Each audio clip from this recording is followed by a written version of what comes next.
Hey there, food fans. Welcome back to the Food for ThoughtCast with me, your host, Melissa Reagan, and my co-host with the most, wherever you are. That way. Where'd you go? Chef Steven Gonzalez. Come What's on. up, buddy? It's like we're gonna touch fingers like an ET. This mirror image crap is like... TV phone home. What's I going on, haven't seen buddy? that movie in like forever. Same. Movie marathon. Yes. We've become the Food for ThoughtCast with movie. With movies. I mean, movies are like a part of life, so... Yeah, know. that's true. So Movies is food. Food So movies. is food. Most definitely. Mm-hmm. Have you seen any good movies lately, Steven? We watched Gladiator 2, and as much as I thought it was gonna suck, it was not as bad as I thought it was gonna be.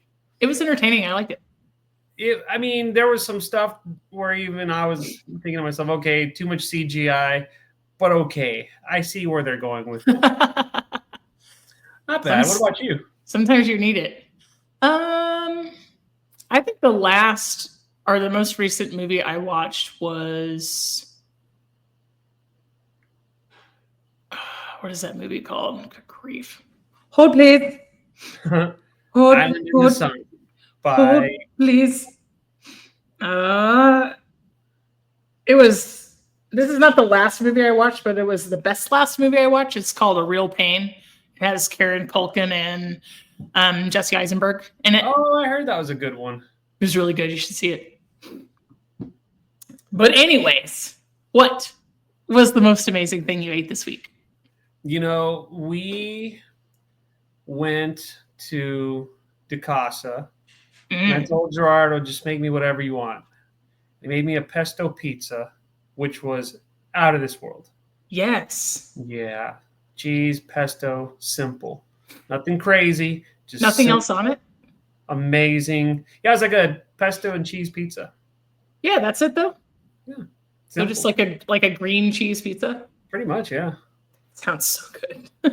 Yeah. He is a master in the kitchen. So, yeah. Sometimes the best things are the most simple, I think. Oh, yeah. Yeah, most definitely. Mm-hmm. Mm-hmm. Funny because we talk about it, like, would you ever do a food competition? He's like, dude, I just make everything into a pizza. Yeah, of course. That is the way to do it, man. Please make birria pizza with broth for dipping. Thank you. Right? I'm about it. Totally yeah, buddy. about it. Yeah, buddy. What about you? I ordered Indian food. I found good Indian food in my new little town here, from a place called Curry House. I'm always super impressed when something on the menu has 10 levels of heat. I'm like, okay, I don't know what level 10 is, but I'm gonna stay over here next to the 3. Braver than I am. So I ordered. You can also choose mild, which isn't on the number scale, and I was like, okay. So I ordered tikka masala, but I also got goat curry. So yes. I ordered lamb tikka masala, which if you get the chicken variety is probably the whitest white person Indian food order you can do besides butter chicken, which there's really no shade to that. It's just, I mean, it's a really good like starter Indian food, I guess, if you had to say. But I like tikka masala. I got the spice level 3. It was a little bit too hot. I'm going to go down to the 2 next time. The goat curry was tremendous. And I also got a combo platter of like appetizers. So the combo platter was impressive. It came with pakora, which is like, it came with chicken and vegetable pakora. So if anybody doesn't know, pakora is like the Indian answer to tempura. So pakora is made with chickpea flour and it's very, very light. It has like almost a funnel cake / fritter consistency. Nice. And it's really, really light. And they dip all sort of things in there. You get like cauliflower, shoots, eggplant, all sort of things. But this was mainly cauliflower. There was a couple of pieces of carrot, and then there were some really good pieces of chicken. Everything's seasoned really, really well, like coriander, cumin, lemon, fenugreek, a little bit of like paprika. There can be chili powder, but it's really, really good. And they sent it with all the things, all the dipping, like the tamarind chutney, the mint chutney, this kind of like spicy bright red pickle that the only way I can describe it is it's like really similar to kimchi. But essentially, and the portions were super hearty. So what I did, and we talked about leftovers and reheating stuff, a couple episodes back. Like what I did was I took all the basmati rice, froze it into little sandwich baggies, flat in the freezer, right next to my ground beef that's frozen flat in the freezer, and some broccoli that I steamed off. So I'll have like beef broccoli stir fry ready to go. Like I can pull it out in the morning before I go to work. When I come home, I can throw it right into a hot skillet. But yeah, essentially I have Indian food for like 4 days. Nice. The portions were massive, huge. Steve, have you seen that TikTok trend where people are buying cheese pizza and dipping it into tikka masala? No, I haven't. I want to do it. I didn't have any tikka masala left over, full disclosure. Like I crushed that really, really hard, but I have a lot of everything else left over. But oh yeah. And it came with like samosas and all these fried things. And it was stupid. $15. I got like 4 different types of appetizers. It was massive. So sweet. You can't beat like a small little mom and pop Indian place. So. And let me guess, you only spent like $8. Huh? And you only spent like $8 on it, huh? No, it was like $57 by the time it was all said and done. Well, some of that is like delivery. I DoorDashed it. I didn't leave the house. I bought it from the safety of my pajamas, where I am currently rewatching season 3 of ER. So from my warm pajamas inside my warm, cozy house underneath a quilt, I ordered it from my phone. What a time to be alive. I agree. So, but 2 entrees, huge order of garlic naan. The naan was like the size of the face. A couple of sides of basmati rice. And when I say a couple of sides, Steve, those like the foil containers with like the flat lid where you crimp the foil edges around? That's what I'm talking about for rice. Dang. It was enough rice for like 4 people, right?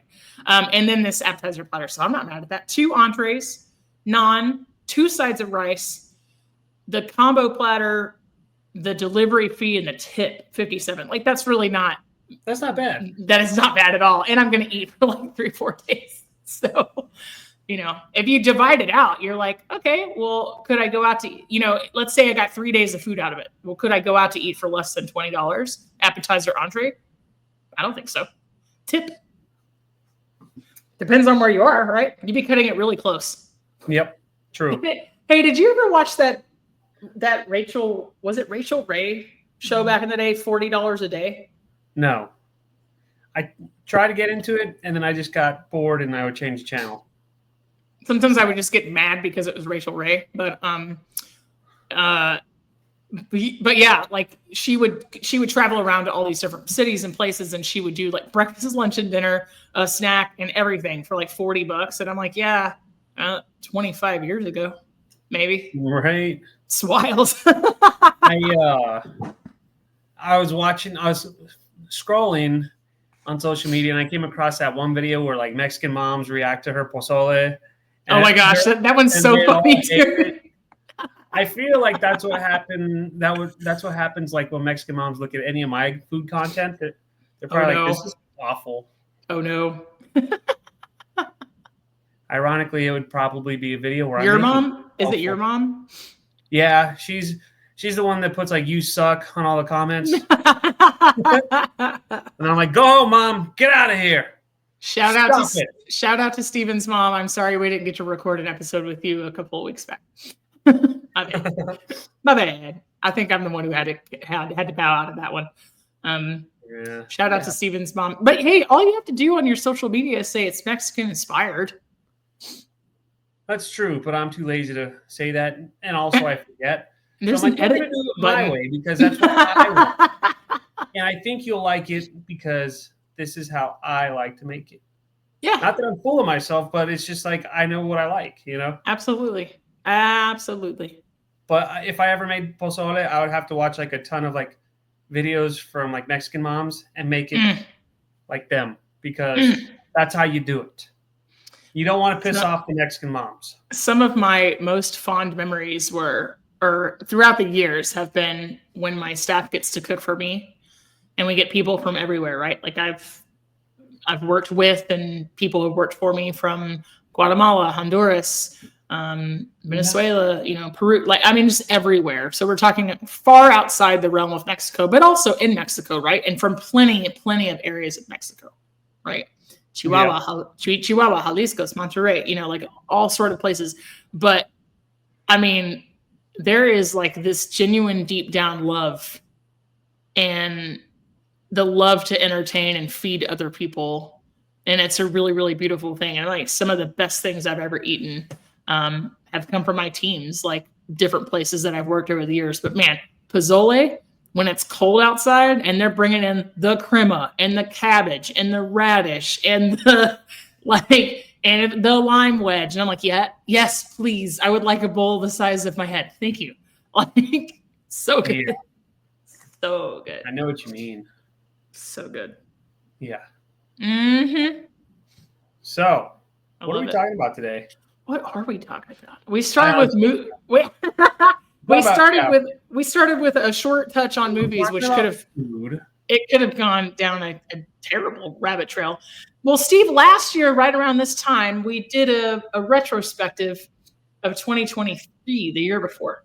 Food trends and what was hot and internet things and things that went viral. Did we try this? Did we like that? Right? Yeah. So I thought this year we would look forward to the year of 2025.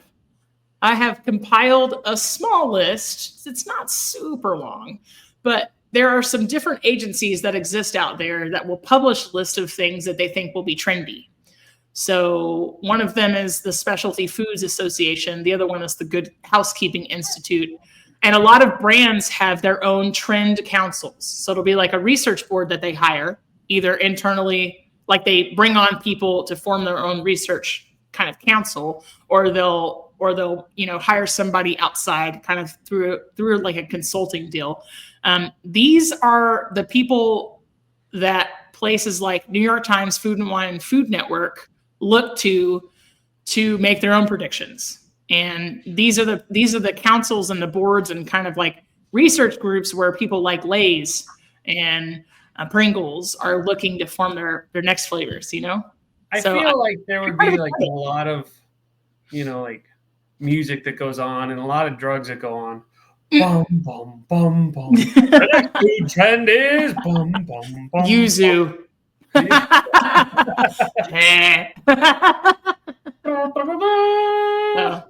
It was actually kind of interesting to learn, how much work and money goes into it, and they really want to know what the next big thing is so that everybody can do it. The next big thing is going to be, I don't know. You touched on one earlier. Pizza. I touched on one. Pizza and tikka masala. Well, you're going to get in trouble for that. Ew, Steven. I totally meant like just like that. You took it to a whole nother level of. No, you were going there, Steven. So a bunch of very large, very well-known brands in the United States, kind of like Haagen-Dazs, Starbucks, and Walmart, will all jump on trends as soon as they come out. A really good example of this is 2008's, drum roll please, salted caramel. It had to be everywhere and in everything. So that's true. Yeah. It's still everywhere on everything. It's still everywhere. It's like indulge in that. It is long lasting. Where are you at on salted caramel? I love it. It's amazing. I especially like a salted caramel like latte or something. Heck yeah, buddy. Yeah. I'm all about it. I really like the idea of its application in a broader sense. And what I mean by that is adding salt to sweet things to make them taste better. Yeah, most definitely. So, ice cream, it needs a little salt. I'm not saying like I'm dumping salt or soy sauce like on ice cream, but just the idea that you got to have something to cut the sweet or it's too sweet. Yeah, true. So one of the trends that they say are going to go away this year and be replaced by something else is sweet and salty to be replaced by sweet and spicy. Sweet and spicy? Mm-hmm. I mean, those two combinations don't suck, but it's not quite like I'll do like the dark chocolate with like chilies in it and stuff like that. And that's not bad. I like that stuff a lot, actually. Yeah, I don't mind it at all. So if you were given the choice between the two, sweet and salty, sweet and spicy, what would you pick? Sweet and salty. Yeah. Because I mean, that's just what I've always done. Yeah. So yeah. Do you have a favorite sweet and salty combination? I think we already touched on that. Salted caramel. Yeah. That's your favorite? It's like my indulgence. Yeah, that's what if I had to pick one every time. But not like two foods that you would put together? Oh, like you mean like French fries and a Frosty? Sure, something like that. Is there anything that's your go-to sweet and salty? I like how salted caramel accomplishes that all in one go. Don't get me wrong. Yeah. But I mean, no, I don't really do anything crazy that's like sweet and salty, like in dishes. I think mine is probably like chocolate peanut butter and pretzels is kind of like my holy grail of like a Take 5 bar is like, that's my jam. Yeah. So that doesn't suck. It doesn't suck. So yeah. All right. You ready for this? Okay, let's do it. I think one of these things is already here, but I think it's gonna continue to take off even more. So the Specialty Foods Association predicts that snacks for dinner is going to be the prevailing trend of 2025. So I think there's like girl dinner, but I think this is taking it to a next level of some sort. Okay. So dinner. Like so seemingly lots of little things thrown together. I mean, if I have to see another things on a board, though, I think I'm gonna lose my mind. I'm not about that because, like, I want a meal. You know what I'm saying? Like, snacks are great. Don't get me wrong, but I don't like snacks as a meal. Like, I feel like I'm missing something a lot of the times. You know? What if it is something? I don't know. I think that the term snack is extremely broad. Right? You're right. Sometimes I feel like if you had enough of a snack on a plate, it could qualify as a meal. And sometimes I feel like the rules really don't make a difference. Like the rules are completely arbitrary, right? As a snack, I could cut up leftover steak and dip it in barbecue sauce with a toothpick, and it would be a snack. What makes that a meal? Me adding potato and a vegetable? You know what I mean? 2 pieces of bread. Yeah, and 2 pieces of white bread. Mm-hmm. White bread. I don't know. I prefer wheat. White bread. Wheat bread. A white bread. But you digress. That's a funny soundbite. White bread. It's only funny to me, but that's all that matters. Because now I'm stuck. White bread. White bread. All right. So but yeah, I don't really know where really know where the line is between snack and meal. Sometimes I snack all day and never sit down to eat anything hot. I mean, as long as you get full off of it, then I guess it could be a meal. But you know what I mean, though? Yeah. Is it snack food, or is it the portion that makes it a snack? I think that's the question, right? Yeah. To portion or not to portion? Portion or not to portion? That is the question. Hey, tonight I'm making muffins after we finish recording. Yeah? What kind? Yeah. Chocolate blueberry. Chocolate blueberry. There will be some kosher salt and a streusel that I put on top. Okay. Deal. Yeah. Deal. Steven's in. I know. I don't even know what I'm making for dinner tonight. Like, have you not eaten dinner? Huh? Have you not eaten dinner? Yeah, no, it's fine. Oh no, buddy. You should have told me. I mean, I have stuff pre-made, but I just don't want to do it. Like, it's part of the meal prep, and I just had this conversation with Steve last night where I texted him. I was like, I just bought this much money worth of groceries. I got all these things. I made all the things, and I just DoorDash Indian food. Why am I like this? And it's because I have decision fatigue. I bought all the things, I prepped all the things, and I don't want to have to choose a thing to eat. And whatever it was, I know it wasn't going to be satisfying. So I ordered out. Ding, ding. You know, like, yeah. Whatever. Yeah. Yeah. I got Go ahead. salmon ready to go, but I just don't know. Maybe if I had like some naan bread or something for it, that'd be good. It's one of those things where I'm like, whatever I eat will fill me up, but I'm not going to be happy. Yeah. I don't want it. I don't want the stuff I just bought and made. I want the other stuff that I don't have to make. It's going to taste better. So, yeah. Are you going to have snacks for dinner? No. I wish, but no. So I don't know. We'll see what happens. Like I said, I have meal prep, but I'm kind of like, I just want something heavy and that's going to put me to sleep. I'm already tired because it's weird because like when we podcast, like I am so amped up and then I sit down, I'm like, damn, I'm tired.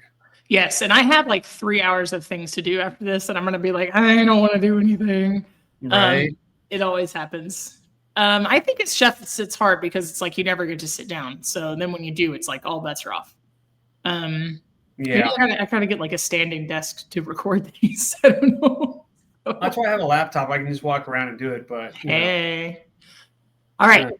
The next food trend, they think that high protein meals and items will still be popular this year, just as they were last year. I mean, I can see that. Everyone's kind of trying to eat healthier and whatnot, so they assume they just assume that protein is just healthy. And be that as it may, I know a lot of people who are on like higher protein diets, and so yeah, I could see that sticking around for a bit. Well, I mean, like everybody needs a different amount of protein. Is not a blanket, solution to any problem. You need it, and the amount you need is completely individual. It's up to you, and there's not a right or wrong. You don't have to go out and get 300 grams of protein a day. Your kidneys might not like it, but at the same time, maybe you aren't eating enough, right? Only you and your healthcare professional can make that determination. But I will say this. I am tired of cottage cheese being the protein source for everything. For everything. Like I like cottage cheese. I'll eat it by itself with fruit. I like it. I like it with sliced tomatoes and salt and pepper. I like it blended into, with a ranch packet or an onion soup packet and dip veggies in it. And I like it in these pancakes I've been making, but like every freaking dessert does not need to have cottage cheese. Every high protein recipe does not need to have cottage cheese, dude. It's 2025. I am sure. I'm sure. Leave that crap in 2024. Cottage cheese doesn't need to be ice cream, Steven. They're doing that? Yes. I know. It's awful. I mean, okay, listen. Maybe about 7-8 months ago, we talked about you made a high protein fettuccine Alfredo recipe with cottage cheese blended up. Mm-hmm. You said it tasted good, but you could still tell it was cottage cheese. Yep. Like, true. What? I don't know. You'd do the same recipe without cottage cheese and add a piece of chicken on top. Still protein. Bleh. You know what I mean, though? Yeah, it's true. Like you can always do it, but I don't know. Well, they're thinking that high protein foods will continue to reign supreme. I'm just saying, hey, let's get more creative than cottage cheese and everything, because dear God, cottage cheese is getting a cauliflower complex where cauliflower thought it could be everything, and it cannot. The problem though with a lot of these high protein things is again, they're not as good for you as they claim to be. Like, Snickers has a higher protein candy bar. It's like, but it's a candy bar. It's got a lot of sugar in it. So you're like, if you believe that, then shame on you for not doing your homework. Like, well, I mean, I think it's a sliding scale, right? Like, if somebody buzzwords to get people to buy their candy bar. But if the only thing that a person was going to eat was a candy bar and they chose that over a regular version and they got more protein as a result, I don't think that's necessarily a loss. I mean, you just don't know like everybody's like situation. You know what I mean? But I don't necessarily think it's good for you. I think good and bad are just those are buzzwords too, right? Like really, if you have cancer and you're going through chemo and your body can't process healthy food and you have no desire to eat, then maybe an Ensure is the best thing for you because you have to have nutrients. But True. for a normal folk like you and I, if I picked up an Ensure, that would spike my blood sugar so hard, and it probably wouldn't be a good choice. You know what I mean? Yep. I mean, it's like super all relative. Yeah. I mean, and they're even coming up with like beef jerkies and jerky sticks and stuff like that that are higher protein, and they're supposed to be like lower sugar, but they still have a lot of crap in them, They do. So, well, jerky is like ultra processed, but you can make it at home in a dehydrator without all the things you got to add to it to preserve it. You know what I mean? It's true. You can even make it in a slow oven, like me, if you're too cheap to buy a dehydrator. So I do it too. Nothing wrong with that. Oh, yeah. The next thing on this list says global ready-to-eat processed foods like summer sauces, frozen dumplings. These are things like, ramen, the soup dumplings that you can buy frozen, the ethnic simmer sauces, but they think that they're going to move into other areas, such as pre-made pupusas that you could buy in the supermarket. What do you think? I'm guilty of buying all that stuff. I like that stuff a lot. Unfortunately, every time I eat my frozen dumplings, I am like crazy hungry, and I just throw them in the microwave, or I speed up the process. I'm like, this just sucks. But that's shame on me. Like, that's what I get for not being patient and having a snack to hold me over, a higher protein Snickers, because I'm not me when I'm hungry. Man, what if you ate a dinner entirely of snacks and then it could hold you over for like a whole day? I don't think that's ever happened. It held me over for a little bit, but that's never held me over for more than a couple hours. No matter how hard I try. They think that vinegar is going to make a comeback. So infused vinegars and drinking vinegars, like shrubs, like you might see in mocktails and cocktails. So acid. Thinking acid is one of the prevailing flavor trends of 2025. Any specific vinegar? So drinking vinegars, or sometimes they're called shrubs. Usually these are vinegars that are made by fermenting fruits like you usually wouldn't see. It's not like your white, your champagne, your sherry. It's more like your raspberry vinegar, blackberry vinegar, strawberry vinegars, and things like this that you're using to add to like a beverage. So I would be about it. Yeah, I'd try it. Yeah. I mean, so there's the low and no alcohol movements. I actually just listened to this fantastic episode of the BBC food program where they talked about zebra striping.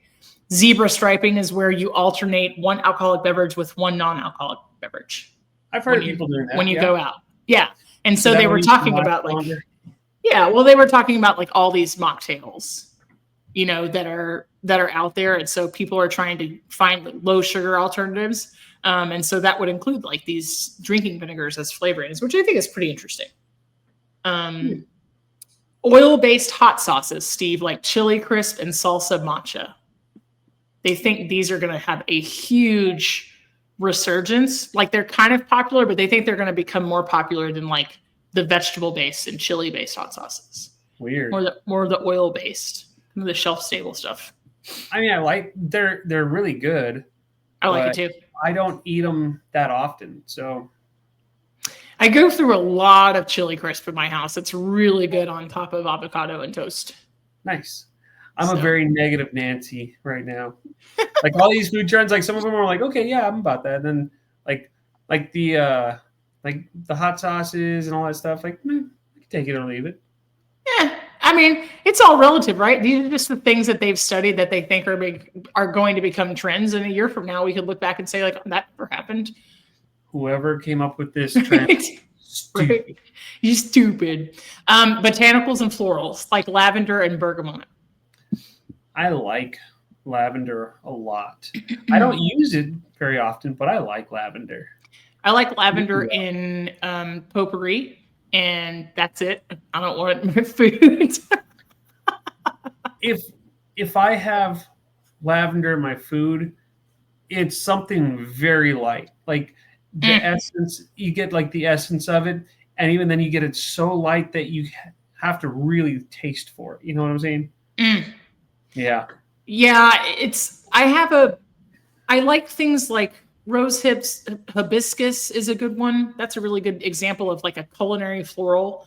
Cherry blossom, like in a tea or something like that. But lavender is just one of those that just it gets me right here. And it's too if I get too many florals on the nose, I'm like, this is like soap. Nope, can't do it, can't do it. Yeah. So yeah, I'm just like, ugh. It's not my favorite. Bergamot, I am insanely fond of though. I love Earl Grey everything. I've used bergamot oil and extract in pork dishes with if you caramelize onions to their super duper sweet with a little bit of acid and that bergamot is like a really nice undertone to that. I've used bergamot in cakes. I like it in pastries. Like I love that. Just not lavender. So yeah. From Food and Wine, they say fruits like dragon fruit, guava, and passion fruit are going to continue to become more popular and in the mainstream. But they also think there's going to be a resurgence of interest into things like luxury produce, and so this includes the pink pineapples. Have you ever tried one of those? I haven't tried a pink pineapple. I haven't either. I've tried pink lemons. Those are pretty good. Yeah. Is that real? Yeah, totally. Yeah, I forgot where I got them from, but I think it was a farmer's market. But what's it taste like? It was like, let me see. So you get a little bit of that acidic, but it's not as acidic. Oh, I see. It kind of looks like a grapefruit on the inside. Okay. Yeah, they're pretty good. Like I won't eat them straight up like a winter grapefruit, but yeah, they're pretty good. I love that. They go good in like cocktails and stuff like that. Nice. Some vodka, some sparkling water, some pink lemons, a lot of salt. Yeah. Stuff. All right then. The Good Housekeeping Institute is thinking that organ meats are going to have their day in 2025. No, they've never gone away to me. No. They've always been popular to me. Yeah, but they're going to get popular with other people. That's people are going to start eating liver. Is that what you're telling me? I was eating liver way before it was cool. It was eating before it was cool. Also, sourdough in products other than bread. So they think that companies are going to start to find inventive ways to use sourdough discard, like cookies and crackers and pasta, which I think is awesome. I think I'm already starting to see that, no? Yeah, I think there's a little bit of it out there, but I think what they're thinking is that it's going to become the next big trend. Yeah. What about the Michelin Guide says that they think there's going to be a new focus on elevated plant-based dining. Elevated plant-based dining. So the article goes on to say that this won't be marketed for people who are already vegan, but it'll be marketed as a way to get people to eat more plants for a variety of reasons. But these will not be like the Boca burgers and Gardein, chicken nuggets that you see in the store. These are going to be like Michelin Guide worthy plated experiences, which I think is pretty cool. That is pretty cool. So I like it. Then, like I'm sure that there's been plenty of Michelin plates that are it's already happening, right? It's got to be. I think that what they are thinking is that it's going to become more ubiquitous, like it multiple. I'm sure there's, one city has one great vegan place or another city has this such and such, but I'm thinking that they're predicting that it's going to be like one or two items on every menu is going to start to be more common. I mean, it's already happening, so I like it. I'm not disappointed by it because there are some places that are really good. Yeah, there are some places that are really good. Yeah. So they think that hot maple, this comes from Food and Wine, thinks that hot maple will take over hot honey. Hot maple will become the next hot honey. I wonder what it would be used on. I want it on a pile of fried chicken. Okay. That actually doesn't sound bad at all. Mm-hmm. Yep. The National Restaurant Association thinks that Gen Z will continue doing things that they have called, quote, freaky mashups. This is when you find things like pickle flavor where it doesn't belong. So Gross. it's more of the TikTok stuff, right? Yeah. So like Kool-Aid pickles. Yeah. So they call the core 4 Gen Z sauces, they're calling them as barbecue, buffalo, mustard, and ranch. And so they think that we're going to start to see more variations on the core 4. The New York Times predicted last year that this year chimichurri ranch would become a thing. I would crush chimichurri ranch. I feel like I would too. Yeah. I'm not disgusted by it. I like chimichurri. I do love chimichurri. So, and they think we'll continue to see the process of turning items into flavors, like a beverage becoming a sauce. Dr. Pepper becoming a barbecue sauce is one example of this. I know Pluckers has had it for a long time. But they think, everything bagel might be taken down by pancake and syrup as a flavor that's going to be everywhere. So I'm tired of seeing everything bagel everywhere, though. I don't know about you, but I'm like, but it's everything. It goes on everything. No, it doesn't. Does it go on chocolate? Probably, because it goes on everything. Yeah, I would eat it on chocolate because that would be salty sweet. So, just saying. Well played. I'm just saying. Let's see. So we asked David Page when he came on what he thought the next food trend would be. And he was saying that he wanted to see more Korean, Vietnamese, Filipino, more Asian cuisine into the spotlight, into the international spotlight. And this is also what the National Restaurant Association is predicting. So I would welcome that very much so, because it's very good. And they're saying that with that, we're going to see more pineapple, tamarind, ube, and then fermented foods as well, which I'm not mad at any of that. No, I don't think I'd be upset about that. And yuzu. Do you like yuzu? I could take it or leave it. Yeah. I've never actually eaten the fruit, but I've used the juice in like vinaigrettes and marinades and stuff. It is a very, very tart juice. Mm-hmm. So that's why I say I can take it or I can leave it. Makes no difference to me. So there's 3 or 4 of these different lists from different places are listing things that they're calling either luxury produce or designer produce. And so uishi berries, the pink pineapples, and things like limited edition lettuce. So like the baby heirloom stuff that's not already popular. But honestly, with the way that food prices are going, like I don't think that's going to be a draw for people. So I have to disagree with that one. Yeah. We'll see what happens. Yeah. I mean, there's always going to be part of the population that can afford those things anyway. But I think that people are going to get more interested in like bulk buying and seasonal because they won't have a choice, right? Yeah. So or foraging. I'm kidding. Or hey, foraging is huge. Foraging is massive. So foraging is how people have fed themselves for a long time, and I think it's insanely fascinating. Really, really interesting. Right. I think you're scared. No, I mean, there's all sort of guides out there. Think about the people who didn't have the internet when they were doing it. They had no idea if a mushroom would kill them or not. It's terrifying, right? There's Michelin restaurants now where the chef's getting the dandelion greens from the median in the street outside. You know what I'm saying? Like, I don't know. I think it's kind of the definition of like macro local, Yeah. So, I love it. I love it. So the Carbonate Group Hospitality Trends Report, which is who the New York Times uses to get a lot of their information, is saying that they think there's going to be a huge explosion of Japanese and Korean convenience food across the United States. What does that entail of? So I misread this. I'm sorry. That's why it didn't make sense. Convenience store food. So like the things that you would find in Japanese, Korean, like 7-Elevens, for example. 7-Elevens or corner shops, right? You're going to find like more musubis and those milk bread sandwiches with like the fruit and the cream on the inside, or like katsu and things like that. I'm down for it. Love that stuff. Dude. I love that stuff. and bean curd. Love that stuff. As AI moves into more of the food sector, and I already saw a really neat example of this when I was traveling a few weeks back.